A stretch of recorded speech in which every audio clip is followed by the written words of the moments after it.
नमस्कार मेरे प्यारे विद्यार्थियों और मेरे जितने भी YouTube से जुड़े हुए सभी लोगों को मेरा नमस्कार। जितने भी सब लोग जो भी मेरा वीडियो देखते हैं उन सभी को मेरा नमस्कार।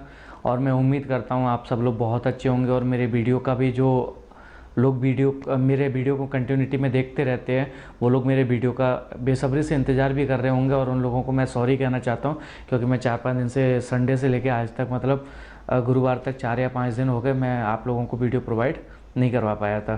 थोड़ा हेक्टिक शेड्यूल था, इस कारण से नहीं हो पाया था। बाकी आप चिंता ना करें, मैं आप लोगों से जुड़ा रहूँगा।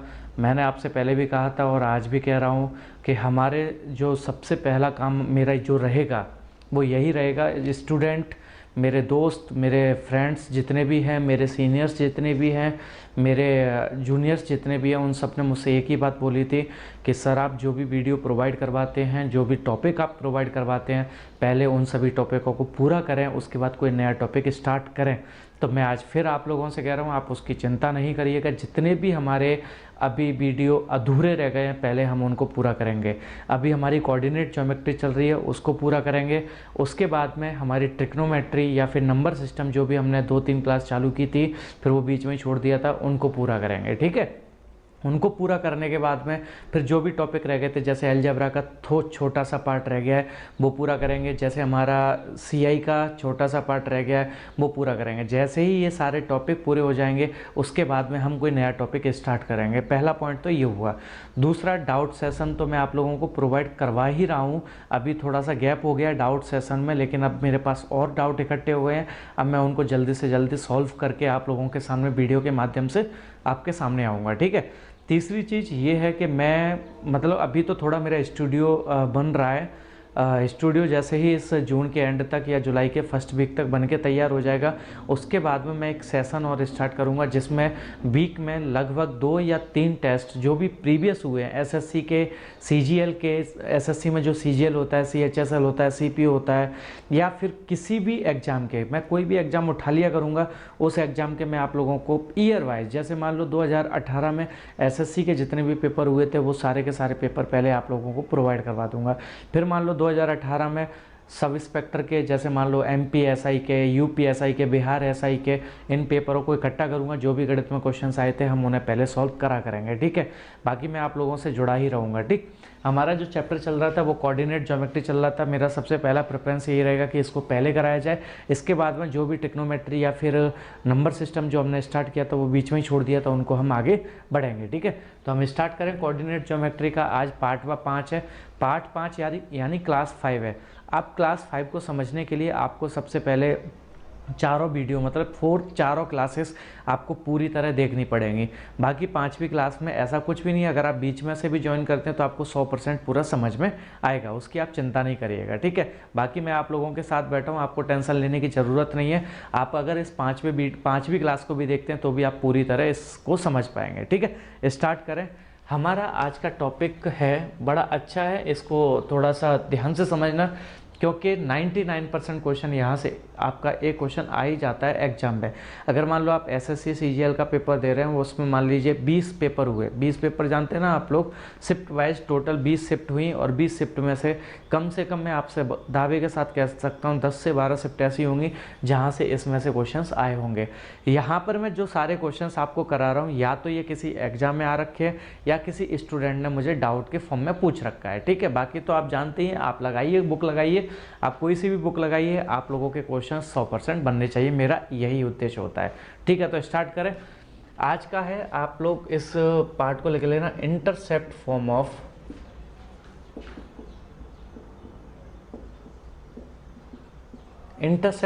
ऑफ लाइन, या फिर इसे हिंदी में कहा जाता है रेखा का इंटरसेप्ट, मतलब अंतःखंड रूप, मतलब रेखा का अंतःखंड रूप, इसे हम क्या कह देते हैं, इंटरसेप्ट फॉर्म ऑफ लाइन कहते हैं।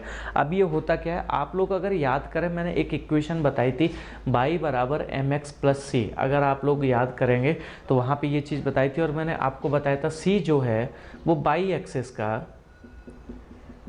एक्सिस का इंटरसेप्ट फॉर्म है। आप देख लेना, आपको ये चीज़ मिल जाएगी। मैंने ये चीज़ आप लोगों को बता रखी है, आप शायद तीसरे या चौथे वीडियो में आपको ये चीज़ मिल जाएगी, ठीक है। लेकिन अब मैं इसे डिटेल में बताना चाहता हूँ। ये तो चलो बाई एक्सिस का हो गया, एक्स एक्सिस का क्या होता है, एक्स एक्सिस और बाई एक्सिस के बीच का अंतःखंड क्या होता है, वो चीज़ मैं आपको समझाता हूँ, ठीक है। बिल्कुल ध्यान से समझिएगा अच्छे तरीके से, क्योंकि सरल सी चीज़ है, इसमें ऐसा कुछ भी नहीं है जो आपको नहीं समझ में आए। देखिए ध्यान से, आपको पता है ये कौन सा एक्सिस होता है, एक्स एक्सिस, ये बाई एक्सिस होता है। यहाँ पर ये इसका ओरिजिन पॉइंट होता है। कौन सा पॉइंट होता है, ओरिजिन।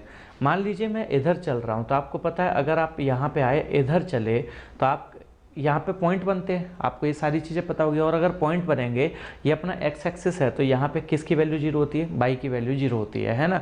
अब मान लीजिए कोई भी ये लेंथ चले, हमने मान ली ये ए लेंथ चले, कितनी लेंथ, ए।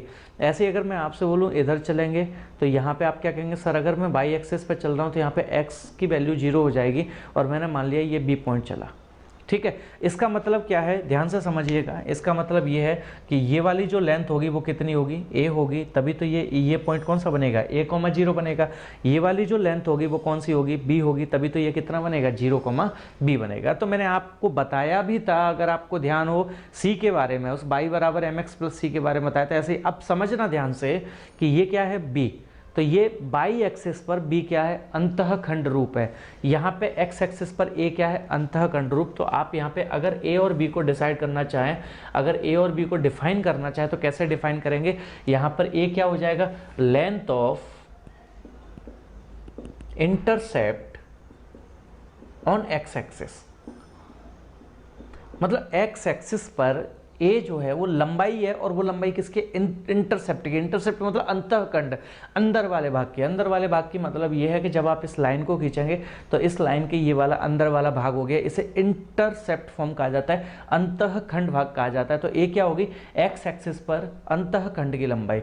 अगर मैं ऐसे बाई की पूछूं, बी के बारे में पूछूं, तो आप क्या बोलेंगे, length of intercept on by axis, है ना। तो इस बाई एक्सिस पर अंतःखंड कौन सा हो गया, बी हो गया। समझ पाए इस बात को।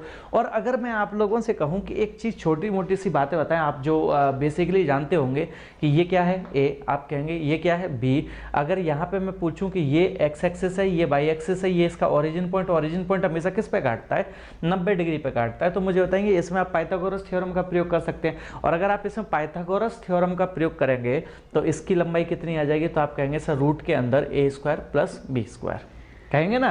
तो अगर मैं आपसे पूछूं, मुझे बताएंगे रूट के अंदर ए स्क्वायर प्लस बी स्क्वायर आखिर क्या है, तो आप क्या कहेंगे, sir length of intercept between x axis and by axis. मतलब एक्स एक्सिस और बाई एक्सिस के बीच का जो इंटरसेप्ट है वो कितना है, रूट के अंदर ए स्क्वायर प्लस बी स्क्वायर। समझ बात को, ये छोटी मोटी सी बातें हैं, इनको ध्यान से समझिएगा, ठीक है। अब मुझे एक बात बताएं, अगर मैं आप लोगों से कहूं कि इसका एरिया कितना होगा, तो आप आराम से बता सकते हैं। एरिया क्या होता है, इस राइट एंगल ट्रायंगल का एरिया क्या होता है, हाफ ए इंटू बी। समझ पाए, ये बी हो जाएगा, ये ए हो जाएगा, ये इसका एरिया हो जाएगा। अब छोटी मोटी सी बातें मैं अगर आप लोगों से पूछूं कि यार मुझे बताएंगे ये जो लाइन है ना, इस लाइन की इक्वेशन क्या बनेगी। मैंने आपसे क्या पूछा, इस लाइन की इक्वेशन क्या बनेगी। आप अगर आप लोगों से कहूं तो आप क्या कहेंगे, सर यहाँ पे ये हो गया x1, ये हो गया y1, ये हो गया x2 और ये हो गया y2। अगर आपको ध्यान हो, एक मैंने आप लोगों को किसी लाइन के पॉइंट दे रखे हो, मैंने आप लोगों को बताया था दो पॉइंट दे रखे हैं तो उसकी इक्वेशन कैसे बनाते हैं, ये चीज आपको याद होगी। तो मैं एक बार याद दिला देता हूं, y माइनस y1 बराबर y2 माइनस y1 बटे x2 माइनस x1, और ब्रैकेट में कितना आ जाता है, x माइनस x1, यही होता है ना। तो अब देखिए इधर y माइनस y1 कितना, यहाँ पे 0, तो ये 0 हो जाएगा, बराबर y2 माइनस y1, तो b माइनस 0, तो ये आ जाएगा b माइनस 0 बटे x2 माइनस x1, तो 0 बट माइनस a, तो 0 माइनस a, ये आ जाएगा x माइनस x1 कितना है, a हो जाएगा। समझ पाए, है ना। अगर आप लोगों से कहूँ कि मुझे बताएंगे ये क्या बन गया, तो आप कहेंगे सर y बराबर माइनस बी बटे a x माइनस a, यही बनेगा यहाँ पे। अगर आप इसको इस तरीके से डिफाइन करेंगे, अगर इसे थोड़ा सा मैं आप लोगों से कहता हूँ यार थोड़ा आगे बढ़िए इसे, तो मैं आपसे कहता हूँ इस b को नीचे लेकर चले जाओ, अगर b को नीचे लेकर चले जाएंगे तो ये कितना बन जाएगा, यहाँ पे देखना आप लोगों को दिखाई दे रहा होगा, बाई बटे माइनस बी, तो ये b हो जाएगा, इस तरीके से लिख दूं मैं इसे, बराबर इस ये जो a है इस a को इनके नीचे लेके चले जाओ तो आप क्या बोलेंगे, x बटे a माइनस इसको नीचे लेके गए और ये आ जाएगा a बटे a। तो मुझे बताएंगे इस वाली इक्वेशन को क्या मैं इस फॉर्मेट में लिख सकता हूँ, तो आप कहेंगे सर बिल्कुल लिख सकते हैं, समझ पा रहे हैं। तो अगर आप इसे सॉल्व करना चाहेंगे तो माइनस बाई बटे बी बराबर x बटे a माइनस 1 बनेगा। तो इस 1 को इधर लेकर आ रहा हूँ, इसको इधर लेके जा रहा हूँ, तो क्या बन जाएगा, x बटे a प्लस बाई बटे बी बराबर कितना, 1। यही होता है इंटरसेप्ट फॉर्म ऑफ लाइन, मतलब कोई भी लाइन है उस लाइन का इंटरसेप्ट फॉर्म क्या हो गया, x बटे ए प्लस बाई बटे बी बराबर 1 हो गया। तो अगर आपसे कभी भी पूछा जाए कि इस लाइन का इंटरसेप्ट फॉर्म क्या बनेगा, तो आप कहेंगे सर इस लाइन का इंटरसेप्ट फॉर्म बनेगा x बटे ए प्लस बाई बटे बी बराबर 1। अब याद कैसे रखना है, आप कहेंगे सर x के नीचे क्या है, a। अब आप ध्यान करो, अगर आप मुझसे पढ़ रखे हैं या फिर किसी भी टीचर से पढ़ रखे हो तो उन्होंने बेसिक सी चीजें आप लोगों को बताई होगी कि यार जो नीचे वाली वैल्यू होती है उसे हम ओरिजिनल वैल्यू बोल देते हैं। तो x की ओरिजिनल वैल्यू क्या हो जाएगी, a। तो इसका मतलब x पर इंटरसेप्ट फॉर्म कितना हो जाएगा, a, y पर इंटरसेप्ट फॉर्म कितना हो जाएगा, b, और दोनों के बीच का इंटरसेप्ट फॉर्म कितना हो जाएगा, रूट के अंदर a square plus b square. तो किसी भी लाइन का इंटरसेप्ट फॉर्म क्या होता है, x बटे ए प्लस बाई बटे बी बराबर 1 होता है। समझ पाए आप इस बात को। जैसे अगर मैं आप लोगों से कह दूं, एक छोटी मोटी सी इक्वेशन दे दूं, मैंने आपसे कह दिया 8x प्लस 10y बराबर 120, इस तरीके से मैंने आप लोगों को बोल दिया, तो मुझे बताएंगे क्या होगा। तो इस 120 को नीचे लेकर जाएंगे तो x बटे 15 आ जाएगा प्लस बाई बटे कितना आ जाएगा, 12 आ जाएगा, बराबर कितना आ जाएगा, 1। तो इस इक्वेशन का इंटरसेप्ट फॉर्म क्या हो गया, ये चीज हो गई। समझ पाए, इसका मतलब x की वैल्यू 15 हो जाएगी, y की वैल्यू 12 हो जाएगी, मतलब x एक्सिस पर इंटरसेप्ट कितना हो जाएगा 15, y एक्सिस पर इंटरसेप्ट कितना हो जाएगा 12। अगर आपको बचपन में कैसे सिखाया जाता है ये चीज मैं आपको और बताता हूं, इसे आप लिख लेना, ठीक है, हटा दूं इसे। अब देखना हमें बचपन में कैसे सिखाया जाता है वो चीज़ मैं आपको बताता हूँ। अभी मैंने एक छोटी सी इक्वेशन दे रखी थी 8x प्लस 10y बराबर 120, यही दे रखी थी, है ना। हमें बचपन में ऐसे सिखाया जाता है, ध्यान से देखना इधर, इस तरीके से सिखाया जाता है कि एक टेबल बना लो, ये x लिख दो, ये y लिख दो, ठीक है। फिर हमसे क्या कहते हैं, x की वैल्यू पहली बार 0 रख दो। अगर x 0 रखेंगे तो 10y बराबर 120, तो y की वैल्यू कितनी आ गई, 12, तो y की वैल्यू 12 आ जाएगी, मतलब y पर इंटरसेप्ट कितना हो जाएगा, 12 हो जाएगा। समझ पाए, हमें ये सिखाया जाता है। अगर आप इसका कोऑर्डिनेट बनाना चाहें, कोऑर्डिनेट मतलब पॉइंट x, y के फॉर्म में बनता है, तो अगर बनाना चाहेंगे तो कितना आ जाएगा, 0, 12, तो y एक्सिस पर इंटरसेप्ट कितना हो गया, 12 हो गया। समझ पाए। फिर हमसे क्या कहा जाता है, अब यहाँ पे पहली कंडीशन में x 0 रख दी थी, अब क्या करो, आप y को 0 रख दो। अगर आप y को 0 रखेंगे तो यहाँ पे x की वैल्यू कितनी आ जाएगी, 15 × 120, 15 आ जाएगी, तो ये 15 आ गया। अगर आप इसकी पॉइंट लिखना चाहें तो कैसे लिखेंगे, 15, 0 लिखेंगे, तो यहाँ पर x एक्सिस पर इंटरसेप्ट कितना हो गया, 15 हो गया। ये हमें बचपन में सिखाया जाता है, लेकिन आप इस फॉर्मेट को कैसे बदल दें, इस तरीके से बदल दें कि सर ये 8x प्लस 10y बराबर 120 है, इस 120 को नीचे लेकर चले जाओ, तो मैं क्या इसे ऐसा लिख सकता हूँ, 8x बटे 120 प्लस 10y बटे 120 बराबर 1, इस तरीके से लिखा जा सकता है ना। अगर आप इसे सॉल्व करना चाहेंगे तो x बटे 15 आ जाएगा और ये कितना आ जाएगा, y बटे 12 बराबर कितना आ जाएगा, 1 आ जाएगा। तो x की ओरिजिनल वैल्यू कितनी होगी, 15, और y की ओरिजिनल वैल्यू कितनी होगी, 12। तो अगर इंटरसेप्ट फॉर्म में अगर आपसे पूछूं तो x का इंटरसेप्ट फॉर्म 15 हो जाएगा और y का इंटरसेप्ट फॉर्म 12 हो जाएगा।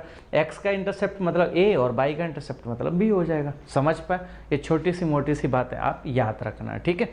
आपको वहाँ पे भी मैंने बताया था, क्या बताया था, y बराबर mx प्लस c बताया था, अगर आप लोगों को याद हो तो, है ना। अब आप मुझे एक बात बताएं, क्या मैं इसे ऐसा लिख सकता हूँ, इसको मैं इधर ले जाऊंगा तो माइनस mx प्लस y बराबर c।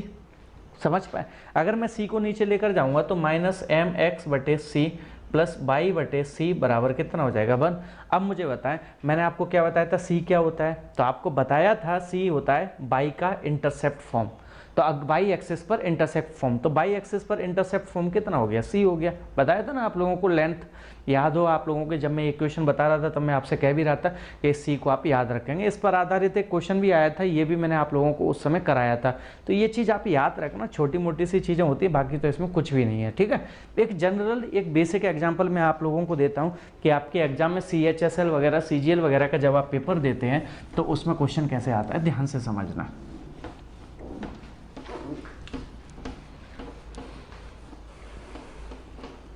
जैसे ये आ जाता है। मैं एक पहला क्वेश्चन देता हूं आप लोगों को, बिल्कुल अच्छा सा क्वेश्चन है, कुछ भी नहीं है। Find the intercept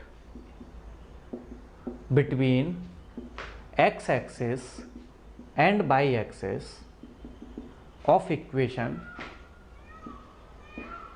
3x plus 4y बराबर 12।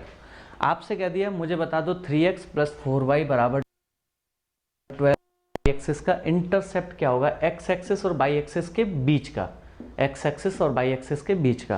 तो मैंने आपको क्या सिखाया था, इस 12 को नीचे लेकर चले जाओ तो 3x बटे 12 प्लस 4y बटे 12 बराबर कितना 1। तो x बटे कितना आ जाएगा 4 प्लस y बटे कितना आ जाएगा 3 बराबर 1 आ जाएगा। अब आपको मैंने बताया था ये हमेशा a होता है, ये हमेशा b होता है, और x एक्सिस और y एक्सिस के बीच का इंटरसेप्ट कितना होता है। अगर मैं आप लोगों से पूछूं तो आपको पता चलेगा सर रूट के अंदर a square plus B square होता है। अगर आप इसे सॉल्व करना चाहें तो 4 का स्क्वायर कितना आ जाएगा 16 प्लस 3 का स्क्वायर कितना आ जाएगा 9, तो आपका आंसर कितना आ जाएगा 5। यही आपका उत्तर होगा। ये छोटी मोटी सी चीज़ें आप लोगों को पूछ ली जाती हैं, ठीक है। इसमें पता क्या इंटरेस्टिंग क्या है, इंटरेस्टिंग ये है कि आपसे ट्राइंगल का एरिया पूछ लेगा, समझ पाए कि आप ट्राइंगल का एरिया बताएं, या फिर आपसे पूछ लेगा कि आप को क्वाड्रिलेटरल पूछ लेगा, ट्रेपेजियम पूछ लेगा, ये सारी चीज़ें आप लोगों से पूछ लेता है। वो मैं बता देता हूँ कैसे, हटा दूँ इसे। जैसे इसी क्वेश्चन में कैसे पूछेगा, हटा रहा हूँ मैं इसे। अब बिल्कुल ध्यान से समझना आप लोग, है ना। देखिए कैसे पूछता है सेकंड क्वेश्चन, अगर मैं आप लोगों को दूँ यहाँ पे second question, find the area of triangle made by 3 line, 3 रेखाओं से बने त्रिभुज का क्षेत्रफल ज्ञात करें। और 3 रेखाएं कौन कौन सी हैं, 3 लाइन, 3 रेखाओं से 3 लाइन कौन कौन सी है। पहली लाइन बोल देगा एक्स एक्सिस, दूसरी लाइन बोल देगा बाई एक्सिस, और तीसरी लाइन बोल देगा 3x प्लस 4y बराबर 12। आपसे पूछा कि यार इन तीनों लाइनों से जो भी ट्राइंगल बनेगा उसका एरिया कितना होगा। हमें बचपन में कैसे सिखाया जाता है वो चीज़ मैं आपको बताता हूँ, और बेसिक से तरीके से कैसे करना है जो मैंने आपको समझाया, आपको एग्जाम में कैसे करना है वो भी तरीका मैं आप लोगों को बताता हूँ, ठीक है। जैसे मुझे इक्वेशन क्या दे रखी है, 3x प्लस 4y बराबर 12 दे रखी है ना। अब यहाँ पे क्या बनेगा, एक्स एक्सिस और बाई एक्सिस तो बनाना ही पड़ेगा। ये एक्स एक्सिस हो गया और ये कौन सा हो गया, बाई एक्सिस हो गया। अब बिल्कुल ध्यान से समझिएगा। अब हमें बचपन में क्या सिखाया जाता है, बेसिक से अगर आप 10th लेवल की तैयारी कर रहे हैं तो आप लोगों को ये बेसिक से तरीके से कैसे समझा जाता है वो बताता हूँ। यहाँ पे एक टेबल बनाते थे हम हमेशा, ये एक्स है और ये बाई है। अब मैंने कह दिया एक्स की वैल्यू 0 कर दो तो बाई की वैल्यू कितनी आ जाएगी 3। इसका मतलब पहला कोऑर्डिनेट क्या बन गया 0,3। 0 एक्स एक्सिस है, मतलब ये पॉइंट कहीं यहाँ पे आ रहा होगा 0,3, समझ गए। ऐसे ही अब आपसे क्या बोलेंगे, अब x की वैल्यू 0 करी, अब y की वैल्यू 0 कर दो तो x की वैल्यू कितनी आ जाएगी, यहाँ पे कहीं हम गलती नहीं कर गए, ठीक है। y की वैल्यू 0 करी तो x की वैल्यू कितनी आ जाएगी 4,0। तो जब भी मैं आपसे पूछूं मुझे बताएंगे पॉइंट क्या बनेंगे, तो आप बोलेंगे सर पॉइंट 4,0 बन जाएंगे। समझ पाया इस बात को। तो 4,0 किधर आएगा, कहीं यहाँ पे आ रहा होगा 4,0, है ना। तो इसका मतलब इस इक्वेशन की अगर मैं पूछूं लाइन क्या बनेगी, तो आप क्या कहेंगे सर इस इक्वेशन की जो लाइन बनेगी वो ये बनेगी। समझ पाए, इस इक्वेशन की लाइन क्या है, ये वाली हो गई। तो ये कंप्लीट हो गया। अब इसके बाद कहता है बाई एक्सिस, तो ये बाई एक्सिस हो गया। समझ पाए, ये बाई एक्सिस हो गया। ये क्या है एक्स एक्सिस, तो ये एक्स एक्सिस हो गया। अरे हाँ है ना। तो अब आपसे पूछा जाए कि यार मुझे बताएं इस ट्राइंगल का एरिया होता है कि नहीं होता। तो मैंने आपसे पूछा चलो इसका एरिया बताएं, तो आप लोग क्या कहेंगे सर इसका एरिया कितना है, ये 4 है ये 3 है, तो इसका एरिया कितना बन जाएगा हाफ बेस। बेस कितना है यहाँ पे 4 इंटू हाइट कितनी है 3, तो ये 2 दूनी 4, आपका आंसर कितना आ जाएगा 6 यूनिट स्क्वायर। ये आपका एरिया बन जाएगा। समझ पाए। लेकिन अब मैं आपसे कह रहा हूँ कि यार ये x 0 3 4 ये सब चीज़ मत करो, अब बेसिक सी चीज़ करो। क्या करना है, ये तो बचपन वाला तरीका हो गया। अब मैं क्या है कि थोड़ा एक्स्ट्रा ऑर्डिनरी तरीका बताता हूँ कि आप इसे ऐसे क्यों नहीं कर देते। बिल्कुल सिंपल सा तरीका है। कैसे, 3x प्लस 4y बराबर 12 है, तो इस 12 को नीचे लेकर जाएंगे तो x बटे 4 बनेगा। ये x बटे 4 प्लस y बटे कितना बनेगा 3 बराबर 1। यही बनेगा ना। अब मैं आपसे पूछता हूँ यार इसका एरिया, तो आपको ये ए हो गया, ये बी हो गया, और अभी अभी मैंने आपको बताया इसका एरिया क्या होता है, हाफ बेस इनटू हाइट। तो यहाँ पे कितना बन जाएगा, 6 यूनिट स्क्वायर बन जाएगा। समझ पाइए, आपका एरिया आ जाएगा। सिंपल सा। आपको एग्जाम में हमेशा ऐसा करना है। बाकी बेसिक तरीका जो हमें बचपन में सिखाया जाता था वो इस तरीके से सिखाया जाता था। समझ पाए। हटा दूँ मैं इसे, ठीक है। अब मैं इसको हटा रहा हूँ यहाँ से। एक छोटा सा क्वेश्चन मुझे याद आ रहा है, डेटा तो मुझे याद नहीं है, लेकिन मैं अपनी तरफ से एक क्वेश्चन बना के दे रहा हूं और उस क्वेश्चन को हम सॉल्व करते हैं, ठीक है।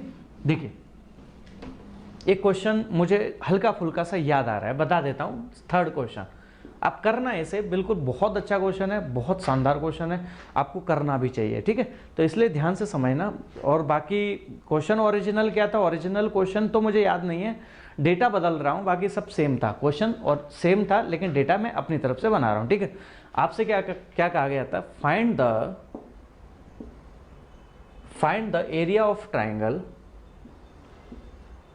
Made by three line. कौन कौन सी 3 लाइन है, 3 रेखाओं से बने त्रिभुज का क्षेत्रफल ज्ञात करें। एक लाइन मैंने कह दी एक्स एक्सिस,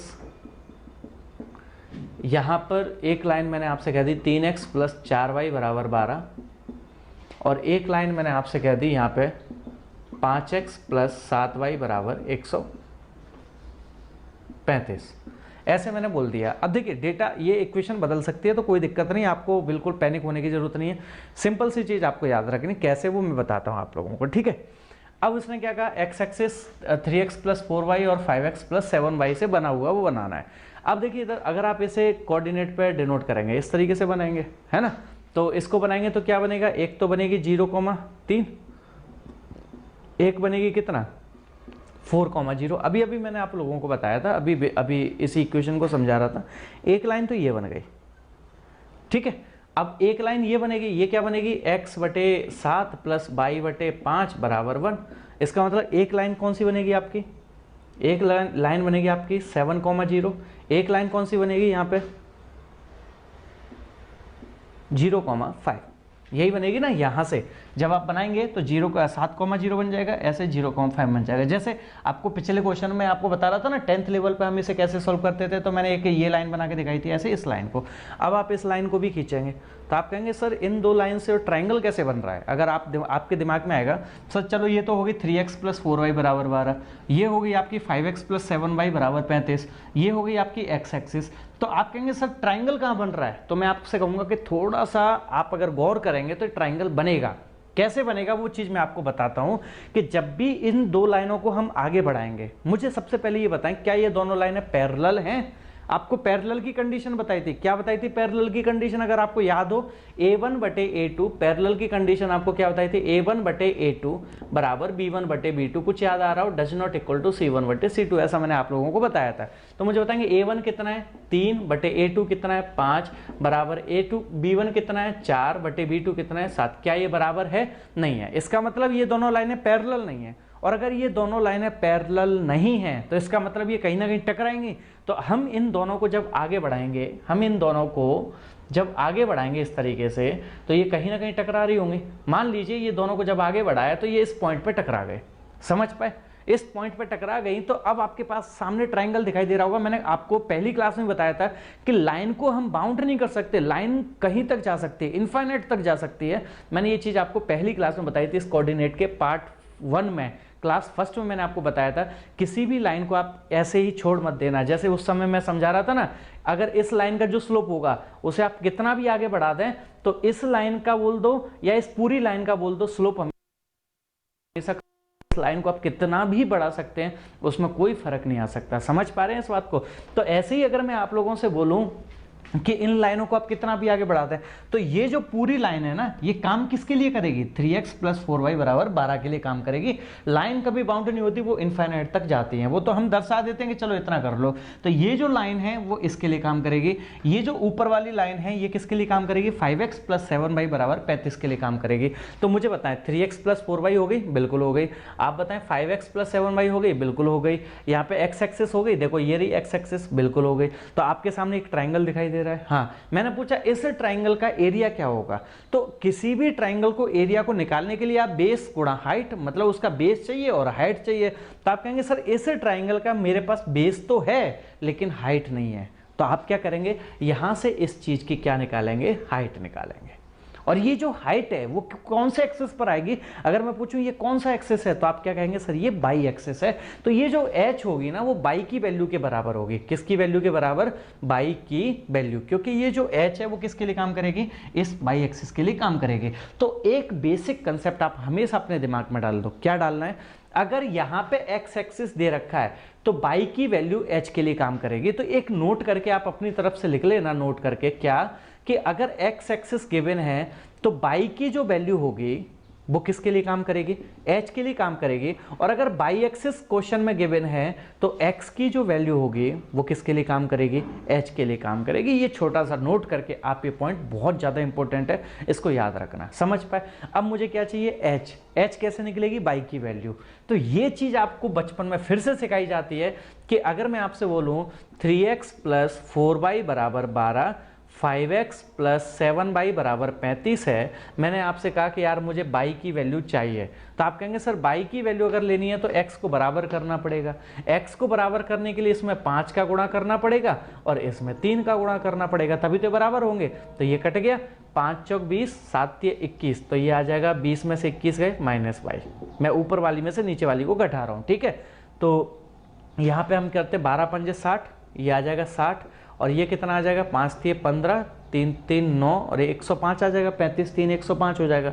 इसमें से जब आप घटाएंगे तो 5, ये आ जाएगा -45। इसका मतलब बाई की वैल्यू कितनी आ जाएगी, 45। एक बार और आप चेक कर लेना कहीं कैलकुलेशन मिस्टेक ना हो जाए, बस आपको समझा रहा हूँ। तो बाई की वैल्यू 45 आ गई, तो बाई की जो वैल्यू होगी वो किसका काम करेगी, h का। तो h की वैल्यू कितनी हो गई, 45। और अब मैंने आपको समझाया था, आप इस चीज को जानते भी होंगे, मैंने क्लास में समझाया था, उस क्लास की रिकॉर्डेड मैंने ज्योमेट्री में डाल रखा है, आप लोगों को ज्योमेट्री क्लास डाल रखी है, क्लास रिकॉर्डेड। उसमें क्या समझाया था, किसी भी ट्राइंगल में अगर आपको बेस और हाइट दे रखी है तो उसका एरिया आप आसानी से निकाल सकते हैं। क्या होता है उसका एरिया, हाफ बेस। मुझे बताएंगे बेस कितना होगा, तो आप कहेंगे सर ये 7 है, ये 4 है, ये पूरा 7 है, ये 4 है, तो ये कितना होगा, 3। बेस हो गया सर 3 इंटू हाइट, हाइट कितनी आ गई यहाँ पे 45, तो ये आ जाएगा कितना, 5 तिये 15, 4 तिये 12, 135/2, मतलब 77.5, 77 ही आएगा ना, 2 6 12, 67.5 सेंटीस्क्वायर यूनिट हो जाएगा। ये इसका आंसर हो जाएगा। ये चीज़ आप लोग याद रखना, समझ पाए। बहुत बेहतरीन क्वेश्चन है ये, ज़्यादातर अभी तक सीजीएल में बहुत कम, या तो शायद पूछा ही नहीं गया, ये ज़्यादातर सीडीएस के एग्जाम में ऐसा क्वेश्चन आप लोगों से पूछा जाता है, ठीक है। यहाँ ध्यान रखना, अगर ये एक्स एक्सिस है तो बाई की वैल्यू निकालनी है, हाइट का काम करेगी, और अगर बाई एक्सिस है तो एक्स की वैल्यू निकालनी है, वो हाइट का काम करेगी, समझ पाए। आप कर लेना, आप लोगों को बहुत ज़्यादा इंपॉर्टेंट है, इस चीज़ को आप ध्यान रखिएगा, ठीक। हटा दूं मैं ऐसे, चलें अगले क्वेश्चन की तरफ। ऐसे ही यहाँ पे क्या हो जाता है, आपसे पूछ लेता है यार एक क्वाड्रिलेटरल दे रखा है, हटा रहा हूँ मैं ऐसे, अगले क्वेश्चन पे चलते हैं। यहाँ से मैं इस क्वेश्चन को हटा नहीं रहा, बस इसी क्वेश्चन को बना के रखा है मैंने, और मैंने आपसे कह दिया, मैंने आप लोगों से कह दिया यहाँ पे थोड़ा सा इसमें चेंज कर रहा हूँ, और वो भी क्वेश्चन आपके एग्जाम में पूछा जाता है, तो ये चीज़ आप याद रखना, ठीक है। क्या पूछ लेता है, देखना ध्यान से इधर, find the area of quadrilateral. क्या बोल देगा, area of quadrilateral made by, quadrilateral किससे बनता है, 4 लाइन से बनता है। तो वो पूछेगा उस चतुर्भुज का क्षेत्रफल ज्ञात करें जो उन 4 रेखाओं से, कौन कौन सी 4 रेखाएं, मैंने यहां से बोल दिया एक्स एक्सिस, और कौन सा बोल दिया बाई एक्सिस, और कौन सी बोल दी 3x + 4y = 12 और 5x + 7y = 35। आपसे पूछेगा इस क्वाड्रिलेटरल से बना चतुर्भुज जो भी बनेगा, इन चारों लाइन से जो भी चतुर्भुज बनेगा, जो भी क्वाड्रिलेटरल बनेगा, उसका आप एरिया फाइंड करें। तो बिल्कुल सिंपल सा होता है, सरल है, आप लोगों को मैं समझाता हूँ, ध्यान से समझना भी, ठीक है। आपको पता है अगर टेबल बनाएंगे तो भी आप निकाल सकते हैं, टेबल मतलब इस फॉर्मेट में x, बाई ये निकाल सकते हैं, या फिर आप इसे क्या लिख सकते हैं, सर ये आ जाएगा x/4, ये आ जाएगा बाई/3 = 1, मतलब ये बनेगा 4,0, ये बनेगा 0,3, यही तो पॉइंट बनेंगे। अगर ऐसे ही मैं इसके पॉइंट निकालना चाहूँगा तो ये बनेगा x/7 + बाई/5 = 1, तो ये बनेगा 7,0, एक कौन सा बनेगा 0,5, ये 2 पॉइंट बनेंगे, है ना। अब मैंने कहा कि यार इससे क्वाड्रिलेटरल बनना चाहिए, तो देखिए था जब आप इसे ड्रॉ करेंगे आप, तो एक बनेगा कौन सा 4,0, ये 4,0, एक कौन सा है 7,0, एक्स एक्सिस पर 7,0 हो गया, ये 7,0 हो गया। फिर कौन सा 0,3, तो मैंने ये 0,3 लिख दिया। और फिर कौन सा यहाँ पे 0,5, तो मैं यहाँ पे लिख रहा हूँ, इसको थोड़ा बढ़ा देता हूँ, ये लिख दिया 0,5। ठीक है, अगर मैं आपसे कहूँ कि इस 0,3 और 0,4 0 को मिला दूँ, 0,3 और 4 0 का अगर मैं मिला दूं तो कौन सी लाइन बन जाएगी 3x + 4y = 12। मतलब ये जो लाइन होगी, इस लाइन की इक्वेशन कौन सी होगी 3x + 4y = 12। अगर ऐसे ही मैं इसको मिला दूं, यहाँ पे ये चीज़ मिला दी मैंने, यहाँ पे ये मिला दी।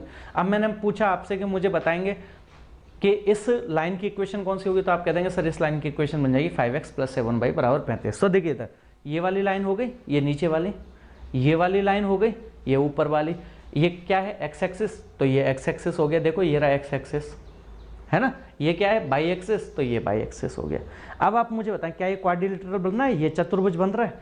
ऐसे ही ट्रेपेजियम, अगर इस चतुर्भुज की जगह क्वाड्रिलेटरल कोई सा भी दे दे, कोई सा भी, चाहे वो दे दे आपसे कि यार ये बनना चाहिए स्क्वायर या रेक्टेंगल या ट्रेपेजियम, जो भी बन रहा हो XYZ, हालांकि स्क्वायर वगैरह तो काम नहीं करेगा इस पर, क्योंकि ये चीज़ 90 है और ये ऐसा नहीं है, समझ पाए, ये इसका पैरेलल नहीं है। तो मैं एक जनरल एग्जांपल दे रहा हूँ, क्वाड्रिलेटरल मतलब ट्रेपेजियम हुआ, कोई नॉर्मल क्वाड्रिलेटरल हुआ।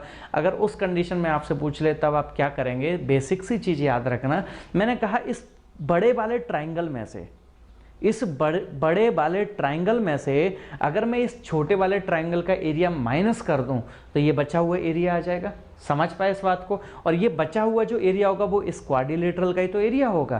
तो आप क्या कह रहे थे, इस बड़े वाले ट्राइंगल का एरिया क्या होगा, हाफ बेस। ये बेस कितना है कंप्लीट बड़े वाले का 7 इंटू हाइट कितनी है यहाँ पे 5, तो ये आ जाएगा बड़े वाले ट्राइंगल का। इसमें से मैं कह रहा हूँ इस छोटे वाले ट्राइंगल का माइनस कर दो, इस छोटे वाले का क्या हो जाएगा, हाफ बेस कितना है यहाँ पे 4 और हाइट कितनी है 3, तो 4 × 3, तो ये बन जाएगा कितना 17.5 माइनस ये कितना बन जाएगा 6। तो जब आप इसका एरिया निकलेगा, इस बीच वाले जो एरिया निकलेगा वो कितना बन जाएगा 11.5 स्क्वायर यूनिट, ये आपका एरिया हो जाएगा। और इसी को हम क्या कहते हैं 11.5 को, कि ये क्वाड्रिलेटरल का एरिया हो जाएगा। समझ पाए।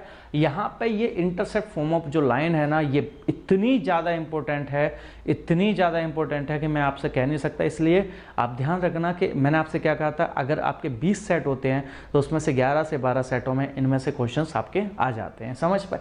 एक क्वेश्चन मेरे पास डाउट के फॉर्मेट में आया था, वो मैं आपको और करा देता हूं, वो भी अच्छा क्वेश्चन है। क्वेश्चन क्या है, find the area of quadrilateral ABCD here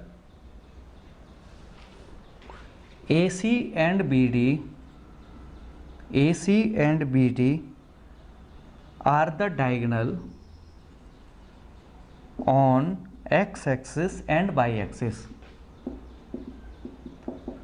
ABCD चतुर्भुज का क्षेत्रफल ज्ञात करें जहां पर AC और BD x एक्सिस और y एक्सिस पर विकर्ण है।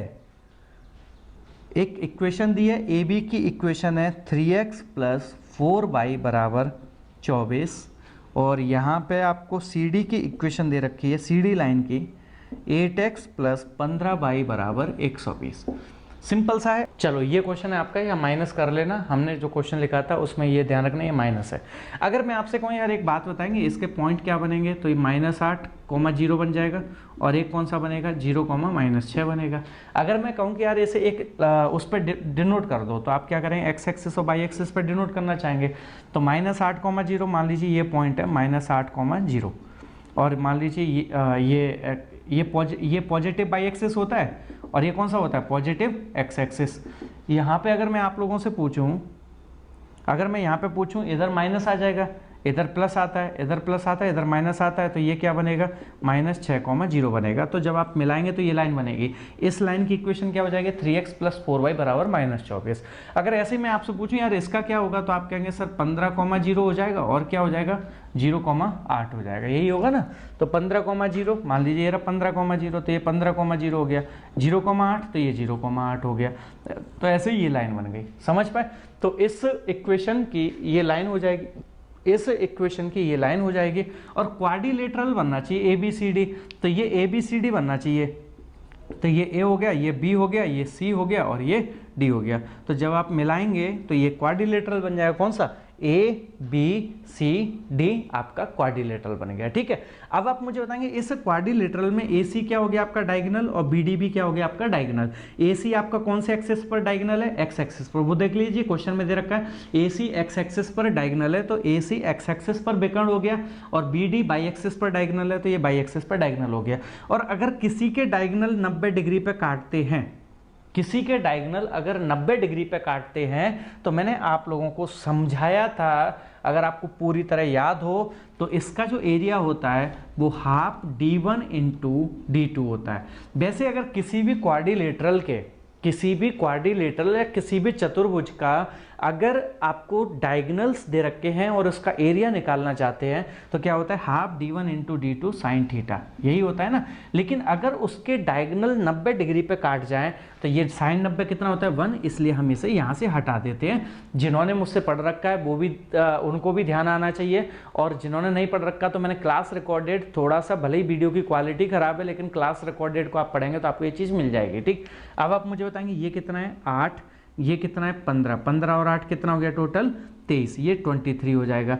ऐसे ही अगर मैं पूछूं ये कितना आ जाएगा, ये 14 हो जाएगा, तो कितना आ जाएगा, हाफ D1 कितना है, 23, और ये कितना है, 14, तो ये कि 2 7 14, तो कितना आ जाएगा आपका, 7 × 21 की 1 हासिल 2, 7 दूनी 14 और 2 16, तो आपका आंसर आ जाएगा 161 स्क्वायर यूनिट। ये आपका उत्तर हो जाएगा, ठीक है। आपके ऑप्शंस क्या क्या दे रखे हैं, एक ऑप्शंस आपको दे रखा है 141 स्क्वायर यूनिट, दूसरा ऑप्शन दे रखा है 161 स्क्वायर यूनिट दे रखा है, तीसरा ऑप्शन 160 स्क्वायर यूनिट दे रखा है, चौथा ऑप्शन 23 स्क्वायर यूनिट दे रखा है। तो आपका आंसर कौन सा हो जाएगा, 161 स्क्वायर यूनिट हो जाएगा, समझ पाए।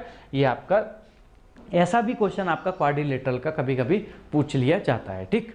चलो आज के लिए काफ़ी है। आपको मैं उम्मीद भी करता हूँ कि आप लोगों ने इस वीडियो को जब आप देखेंगे तो आप पूरा एंजॉय किया होगा, आपको ऐसा लगा होगा कि हाँ मैं ज्ञान थोड़ा बहुत मिला है यहाँ से। तो आप इस वीडियो को ज़रूर शेयर करें। अगर आपको वीडियो पसंद आया है, अच्छा है, तो आप लोगों तक इस वीडियो को ज़रूर शेयर करें, ठीक है। आज के लिए काफ़ी है, अगले वीडियो में फिर मिलते हैं। जय हिंद।